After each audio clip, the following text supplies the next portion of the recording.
तमाम नाजरीन को दिल की गहराइयों से खुश आमदीद। उम्मीद करती हूँ आप सब खैर आफियत से होंगे।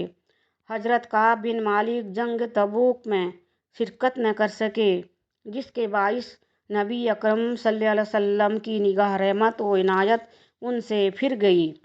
इस वाक़या का जब सहरूम हरकल आजम को इल्म हुआ तो उसने काब बिन मालिक रज़ियल्लाहु ताला अन्हु के पास खत भेजा, जिसमें यह तहरीर था कि मुझे इस बात का इतला हुई है कि पैगंबर इस्लाम ने तुम पर जुल्म किया और तुमसे ताल्लुकात तोड़ लिए।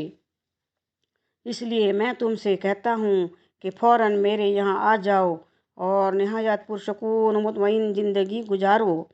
आप सारूम का ये खत पढ़ते ही फर्त गए जो गजब से पीकर आतिश बन गए और खत को टुकड़े टुकड़े करके कहा, खुदा की कसम, रूम के तख्त-ओ-ताज से मोहम्मद की गुलामी करोड़ों दर्जे बेहतर है। छुट जाए अगर दौलते को नैन तो क्या गम, लेकिन न छुटे हाथ से दामाने मोहम्मद। शाह रूम को जब मालूम हुआ कि काब बिन मालिक ने उसके खत की बड़ी तौहीन की है तो वो गुस्सा से बेताब हो गया और अपने 7 आदमियों को मदीना मनव्वरा की तरफ ये कहकर रवाना किया कि अगर काब बिन मालिक ईसाई मजहब कबूल न करे तो उसको खुफिया तौर पर कत्ल कर दो। वो सब मदीना मनव्वरा पहुंचकर उनकी जस्तजू में रहने लगे। मुजाहिद इस्लाम हजरत काब को जब उसका इल्म हुआ तो खुद वादी रफ़ा में जहाँ वो सब ठहरे हुए थे गए और कहा कि काब बिन मालिक मेरा ही नाम है, अगर तुम चाहो तो मुझे कत्ल कर दो, लेकिन मैं ईसाई मजहब में नहीं दाखिल हो सकता। मुझे एक माबूद हकीकी की इबादत ही से फुर्सत नहीं मिलती, फिर मैं 3 खुदाओं को परस्तिश कैसे क्या कर सकता हूँ। इन ईसाइयों पर आपकी मुजाहिदाना तकरीर का ऐसा गहरा असर हुआ कि वो 7वां मजहब इस्लाम में दाखिल हो गए। ये वाक़या 635 में पेश आया। 635 में जब सहीब रूमी रज़ियल्लाहु ताला अन्हु ने खाना काबा में अपने मुसलमान हो जाने का ऐलान किया तो उन पर हर चहर जानिब से युरुस हुई। दुश्मनों ने आपको इस कदर मारा कि तमाम जिस्म लहू लहान हो गया। जालिम काफिरों ने उसी पर बस नहीं किया बल्कि उनके दोनों हाथ पांव बांधकर तपती हुई ज़मीन पर निहायत बेरहमी और संगदली से घसीटा और लूहा गर्म करके जिस्म पर दाग दिया। लेकिन बाएं हम तकलीफ़ व मुसाइब हज़रत सुहैब रूमी की ज़ुबान पर यही कलमात जारी रहे कि मैं इस्लाम जैसे पाक और दरख्शां मजहब को नहीं छोड़ सकता। मेरा ईमान है कि इससे बेहतर कोई मजहब नहीं। तुम नहीं जानते कि जब खुदा की ज़मीन पर कुफ्र और शिर्क की तारीकी फैल गई थी तो गैरत हक को हरकत हुई और आफ्ताब हिदायत तुलू हुआ, जिसकी रोशनी से सारी दुनिया रोशन हो गई। ऐ लोगो, क्या तुम समझते हो कि आफ्ताब हिदायत का नाम क्या है? उसका पाक नाम मोहम्मद सल्लल्लाहु ताला अलैहि वसल्लम है। याद रखो, वो मुक़द्दस रसूल की तकमील इंसानियत का मजहर व आजम बनकर जलवा फरोज हुए हैं। मैं दावा के साथ कहता हूँ कि इंसानी ज़िंदगी का कोई भी शोबा ऐसा नहीं जिसमें रसूल आजम का उसवा हुस्ना रहनुमाई न करता हो। उन्हीं की तालीम व तबलीग हक़ से तौहीद की रोशनी फैली और सिरात मुस्तकीम नज़र आने लगी। फिर तुम क्यों उनकी रसालत का इकरार नहीं करते और मुझ पर जुल्म सितम क्यों ढाते हो? सहीब रूमी की इस पुरजोश सदाकत से मामूर तकरीर सुनकर तमाम बुत परस्त बहुत मुतासिर हुए और उनमें से 10 आदमियों ने उसी दम कलमा शहादत पढ़कर मजहब इस्लाम कबूल कर लिया। बात जो दिल से निकलती है असर रखती है, पर नहीं ताकत परवाज मगर रखती है।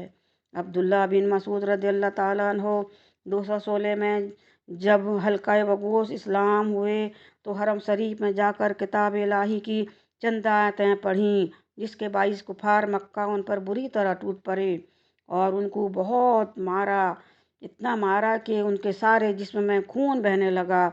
उसी हालत में उनको तपती हुई ज़मीन पर लुटा दिया और ऊपर से पत्थरों की बारिश करते रहे, मगर उनके ईमान में जर्रा बराबर लग्जिश नहीं हुई। طرح طرح کی تکلیفیں اٹھاتے رہے اور مسکراتے رہے۔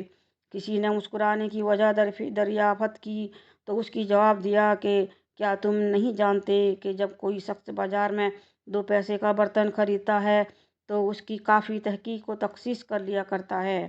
میں اس لیے مسکرا رہا ہوں کہ میرا پروردگار مجھے خرید رہا ہے اور میرے عزم و استقلال کا امتحان لے رہا ہے۔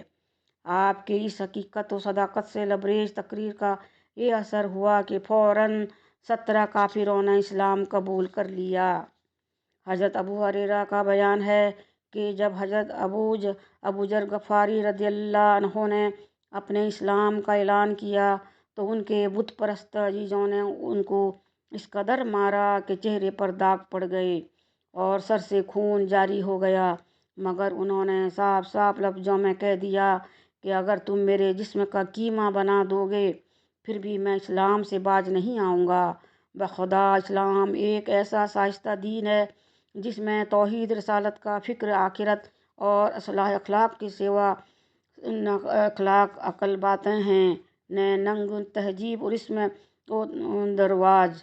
پھر یہ کس طرح ہو سکتا ہے کہ میں ایسے مذہب کو ترک کر کے بت پرستی اختیار کروں اور روح کی طہارت و تزکیہ نفس سے محروم رہوں؟ آپ کی اس بصیرت اور افروز تقریر نے بت پرستوں کے دلوں پر بہت اثر کیا اور ان میں سے بعض کو اسلام کی دولت نصیب ہوئی۔ مسیلح کذاب نے حبیب بن زید کو پکڑا اور ان کو پیغمبر اسلام علیہ وسلم کی رسالت سے منکر اور اپنی نبوت کا مترف بنانا چاہا، مگر ان کے پائے استقلال میں ذرا سی بھی لغزش نہیں ہوئی۔ ظالم مسیلح کذاب ان کا ایک ایک عضو کاٹتا رہا یہاں تک کہ وہ شہید ہو گئے، مگر اپنے جوہر ایمان کو ضائع نہ ہونے دیا۔ تفسیر ابن کثیر میں عبداللہ بن خدافہ کی ایک نہایت دردناک داستان بیان کی گئی ہے کہ آپ کو روم والوں نے پکڑ کر کیسر کے دربار میں پیش کیا اور کیسر نے آپ سے کہا اگر تم عیسائی ہو جاؤ تو میں تمہیں اپنی سلطنت میں شریک کرنے کے ساتھ اپنی لڑکی بھی دے دوں گا۔ حضرت عبداللہ بن حذافہ رضی اللہ تعالیٰ عنہ نے کھلے لفظوں میں انکار کرتے ہوئے جواب دیا کہ اگر آپ اپنی پوری سلطنت بھی میرے حوالے کر دیں تو بھی میں اپنا مذہب اسلام نہیں چھوڑوں گا۔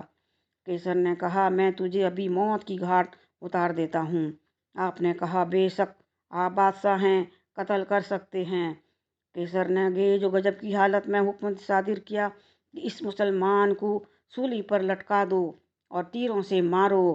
چنانچہ اس کے حکم کی تعمیل میں ایسا کیا گیا، مگر عبداللہ بن خدافہ نے اپنا ایمان نہیں ترک کیا۔ دوبارہ کیسر کی حکم سے تانبے کی دیگ آگ پر رکھی گئی اور ایک مسلمان قیدی کو اس پر ڈالا گیا جو اسی وقت جل بھن کر کوئلہ سا ہو گیا، اور عبداللہ بن خدافہ کے سامنے پھر دین و نصرانیت پیش کیا گیا۔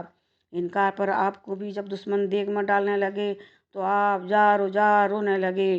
بادشاہ نے اس کا مطلب یہ سمجھا کہ شاید اب دین مسیح میں آ جائے گا، پھر ان کو دین نصرانیت میں داخل ہونے کا موقع دے دیا گیا۔ حضرت عبداللہ بن حذافہ نے فرمایا کہ میں موت کے خوف سے نہیں رویا ہوں بلکہ اس لیے رویا ہوں کہ افسوس میرے جسم میں صرف ایک ہی جان ہے جو اس وقت اسلام پر قربان ہو رہی ہے۔ کاش اگر 1000 جانیں ہوتی تو میں سب کو اسلام پر قربان کر دیتا، کیونکہ حقیقت تو یہ ہے جان دی ہوئی اسی کی تھی، حق تو یہ ہے کہ حق ادا نہ ہوا۔ پڑھائی میں غلطی ہو تو معاف کیجیے گا پلیز، اور سبسکرائب کرنے کو نہیں بھولیے گا۔